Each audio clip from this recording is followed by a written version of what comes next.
Baik, perkenalkan nama saya Emmanuel Gonzales Ngantul dengan NIM 2103020082, kelas C semester 1, jurusan Ilmu Administrasi Bisnis, Fakultas Ilmu Sosial dan Ilmu Politik, Universitas Nusa Cendana Kupang.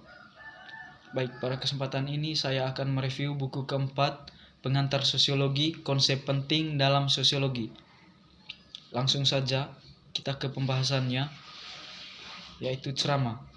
Cara berbicara dan berpikir tentang subjek yang disatukan oleh asumsi umum dan berfungsi untuk membentuk pemahaman orang tentang tindakan terhadap suatu subjek.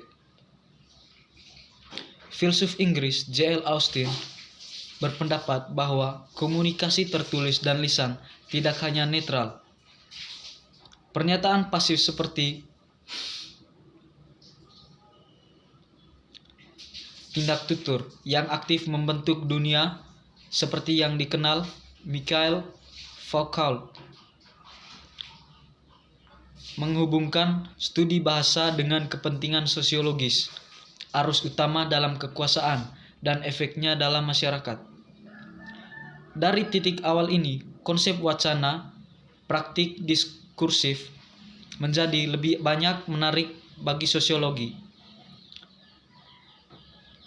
Peran tata bahasa dan aturan tata bahasa untuk membangun makna. Namun dari akhir 1950-an kita membahas kelompok politik sebagai teoritis atau pejuang kemerdekaan.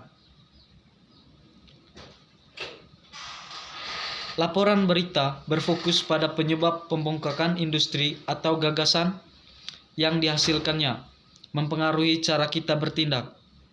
Pengertian tindak tutur mengubah cara bahasa dan percakapan sehari-hari terlihat. Yang kedua, tipe ideal. Konstruk murni penelitian tentang sebuah sosial fenomena menekankan hanya beberapa dari yang utama aspek yang digunakan untuk mendekati persamaan dan perbedaan dalam konkret kasus dunia nyata. Tipe ideal diciptakan oleh Max Weber sebagai bagian dari metodenya untuk mempelajari tindakan sosial sebagai salah satu bentuk sosiologi.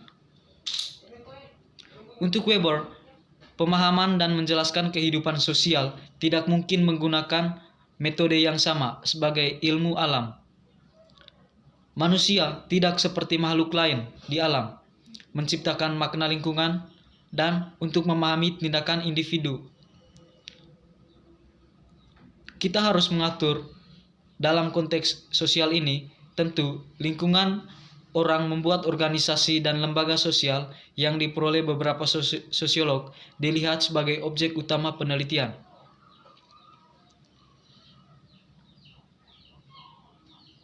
Tetapi Weber berpendapat bahwa pendekatan sosiologi dikenal sebagai Verstehen dan Weber menggunakannya untuk keyakinan agama, berbagai jenis kehidupan ekonomi di seluruh masyarakat, jenis wewenang dan kepemimpinan, dan bentuk organisasi dalam periode sejarah yang berbeda.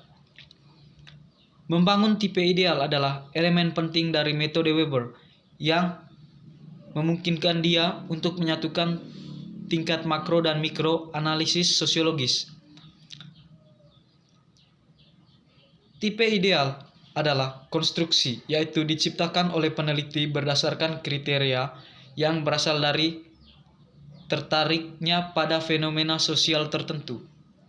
Yang berikut, urbanisme.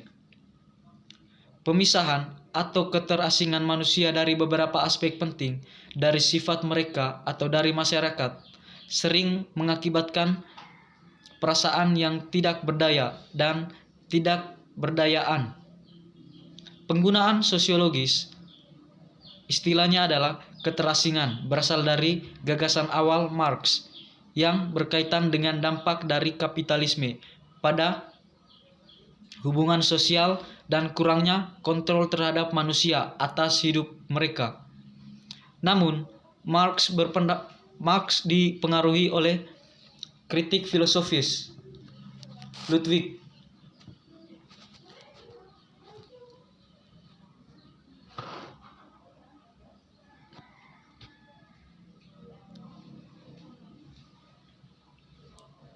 tentang kekristenan. Kekristenan dengan gagasan keagamaannya tentang Tuhan yang Maha Kuasa, Maha Tahu adalah proyeksi dari benar-benar kekuatan manusia ke makhluk spiritual, dengan keselamatan manusia hanya dapat dicapai setelah kematian, bukan dalam hal dunia ini.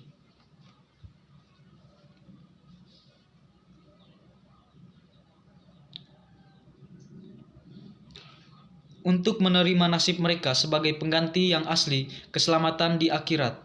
Pada abad ke-20, sosiolog industri menggunakan konsep keterasingan untuk menginformasikan studi empiris tentang hubungan tempat kerja di bawah sistem manajemen yang berbeda. Tubuh ini kemudian penelitian cenderung jauh lebih dari sosial psikologis dari studi Marxis sebelum berpikir sosiologis. Yang berikut, birokrasi. Jenis organisasi berdasarkan aturan tertulis, kontrak, dan hierarki posisi yang diadopsi secara luas dalam masyarakat industri modern. Kata birokrasi diciptakan pada tahun 1745 sebagai kombinasi dari biro, kantor atau tulisan meja, dan bahasa Yunani kratos, memerintah, dan dengan demikian berarti aturan pejabat. Ini pertama kali digunakan menggambarkan pejabat pemerintah, tetapi kemudian diperluas untuk menerima semua organisasi besar. Dari awal birokrasi mengambil nada negatif dan ada banyak karya fiksi yang mengkritik kekuasaan birokrasi, seperti Franz Novel, Kafka the Trial, dengan penggambaran mimpi buruknya dari pejabat yang impersonal dan tidak dapat dipahami. Yang berikut, peluang hidup yang tidak sama, kelas. Posisi ekonomi relatif dari kelompok-kelompok sosial yang besar didefinisikan dalam kaitannya dengan pekerjaan, pemikiran properti, dan kekayaan atau pilihan gaya hidup.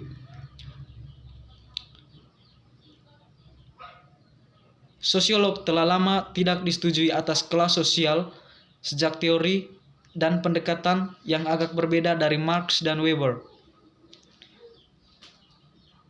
Bagi Marx, kelas adalah sekelompok orang yang berdiri dalam hubungan yang sama dengan alat-alat produksi. Terus terang, mereka adalah pemilik atau bukan pemilik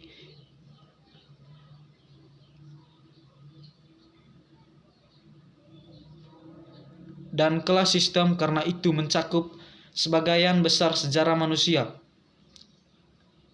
Di dalam masyarakat praindustri, dua kelas utama adalah pemilik tanah atau bangsawan atau pemilik budak, dan mereka yang mengerjakan tanah, hamba budak, dan orang bebas kaum tani. Tetapi dalam masyarakat kapitalis, pabrik, kantor, mesin, dan modal dibutuhkan untuk membelinya. Yang berikut, kursus masyarakat. Sebuah konsep yang diperebutkan, tetapi sederhananya sekelompok orang tinggal di wilayah tertentu atau yang memiliki kepentingan bersama yang telah terlibat dalam interaksi sistematis satu sama lain. Istilah komunitas telah digunakan sejak abad ke-14. Ketika itu dilambangkan, komunitas digunakan untuk menggambarkan orang-orang distrik tertentu atau mereka yang ke-19 itu menjadi semakin umum untuk memperlihat komunitas digunakan berbeda dengan masyarakat dengan komunitas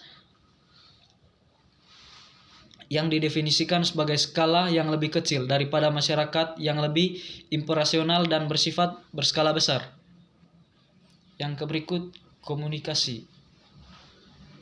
Cara hidup meliputi pengetahuan adat istiadat, norma, dan hukum kepercayaan yang menjadi ciri masyarakat tertentu atau kelompok sosial. Karena sejarahnya yang berbelit-belit, budaya sepertinya dianggap berlawanan alam adalah salah satu yang paling kompleks kata-kata dalam bahasa Inggris dan salah satu yang paling sulit untuk dijabarkan.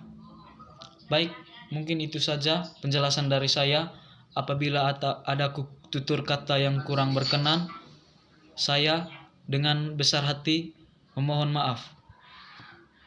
Baik, terima kasih.